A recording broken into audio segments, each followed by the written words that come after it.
Hello, and welcome to Coffee with Lyman. This is the first time I'm live streaming, other than a brief experiment I made for about 13 seconds yesterday. Somebody actually showed up. Excuse me. So anyways, I got my coffee, and I have some time set aside here that I can do a better experiment of watching live stream, letting you watch me on live stream. And I get to respond to any messages I might get if anybody is out there watching anyway. So here I am. Now, what I'd like to talk about today is a very timely subject, the vaccination. I don't know what it's like in your country if you're not in the US or South Korea, because I actually live in South Korea. That's where I am right now. But I am a US citizen. So as far as the vaccination goes, it seems really strange that so many people don't want it. And I think the reason for that is, at least in the United States, is a distrust in the government. A lot of people have a lot of problems with our government now. It's always been that way, but it's far worse now than it's ever been that I know of. So there's always the conspiracy that, hey, nobody knows anyone who got the virus. No one knows anyone who died of it.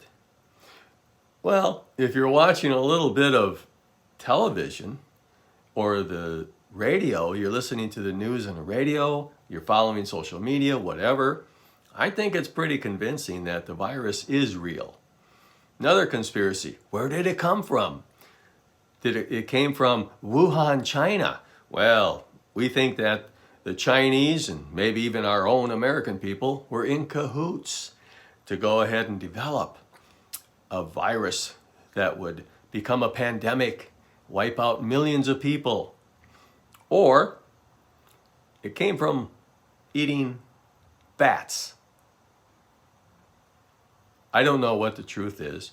My guess is it probably did come from a bat, but I don't know. So anyways, the conspiracies build on conspiracies. And people say, well, I'm not going to get the vaccination because I think it's a conspiracy that there's something in that vaccination that's going to be detrimental to my health. And millions of people are going to die because those who actually run the world, the great wealthy, they want a lower population. And this is all part of the big plan. I don't think so. I really think the governments are just struggling to get through this. And they did come up with the vaccinations. I got a vaccination about a week ago. I got the Johnson & Johnson one. I wanted Moderna. But, hey, it didn't work out that way. So, what are you going to do? You go with what you got. But I don't think it would be wise to go ahead and put yourself at risk for getting the virus. I don't see any sense in that. Now, maybe you never will get it. And I hear people say that, hey, if everybody's getting the vaccine, I don't need it because there's no one for me to catch the vaccine from. Well, that's kind of not too good, clear thinking either. Because on the other hand, you know that everyone isn't going to get the vaccine or get vaccinated. So you've got some people vaccinated, some people not vaccinated. The people who aren't vaccinated, they may be a carrier of the coronavirus and will be able to spread it to other people who didn't get the vaccination, who are more susceptible to getting deathly ill from COVID-19. So it's just something to think about, right? But I think if you can kick all the popular conspiracy theories aside, that what you end up with is pretty much there's a virus. It's killed many, many people. It has shut down the world economy. Can you believe that? I mean, that's pretty dramatic right there. And there's another conspiracy. People think that this was the opportunity for all governments to find out just how much power they have over their people, whether it be a dictatorship or a nice free democracy like the United States. South Korea is a democracy.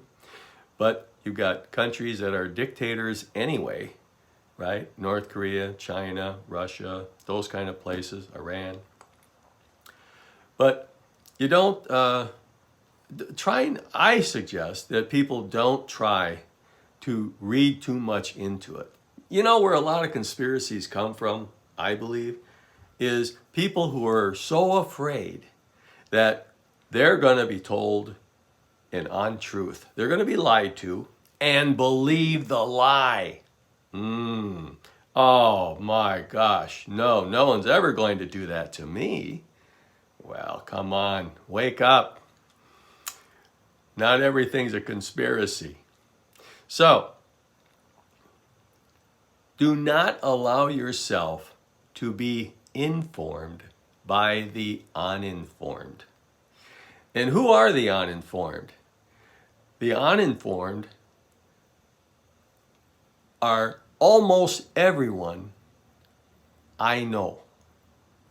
That is who is uninformed. They read social media, they look at the news, they hear all these stories, and that's just general knowledge. Have these people who don't want to get the vaccination, I suggest to them that they go to talk to an expert on the subject, a subject matter expert. Now, subject matter expert could be a doctor, right? Someone who deals specifically in viruses, someone in disease control. Not everything's a conspiracy. It really, really isn't. So anyway, that's my 2 cents, on the subject of the vaccination, the coronavirus. And what I do think will happen is, of course, we don't know how long these variants, the different varieties, the little offshoot springs of viruses that are going to occur. Hello, Zhang Ji Yang. How are you? I hope I'm not boring you or maybe talking too fast. I see you're Korean.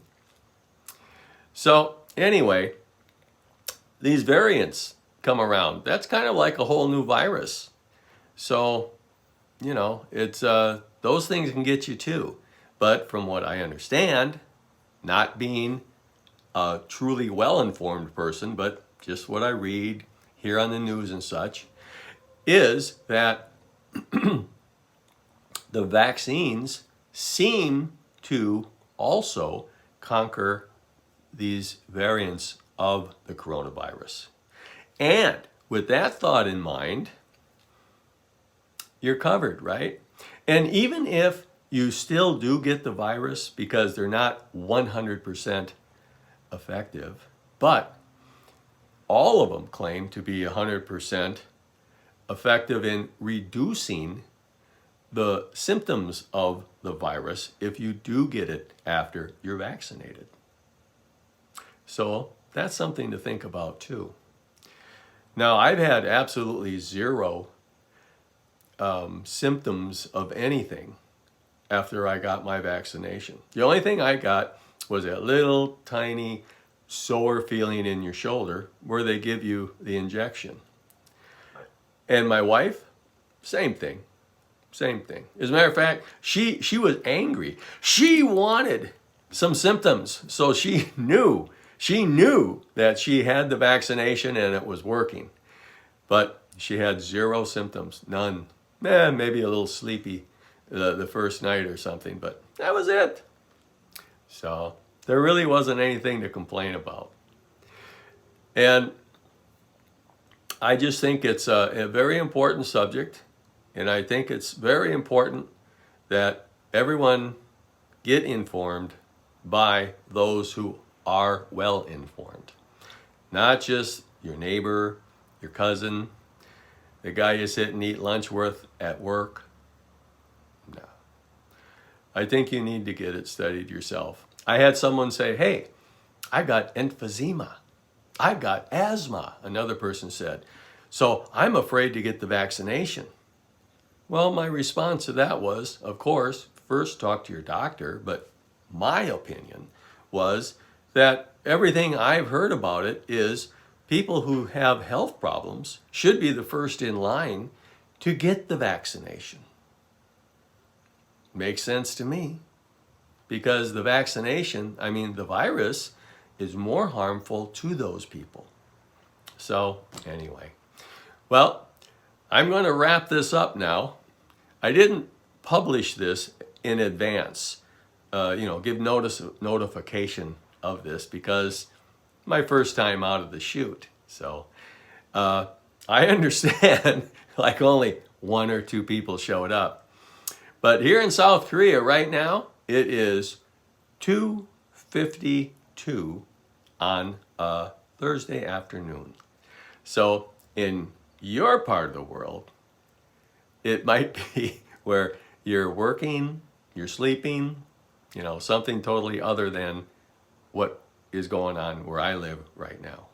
So I'm going to say goodbye for now, and I look forward to seeing you the next time. Bye-bye.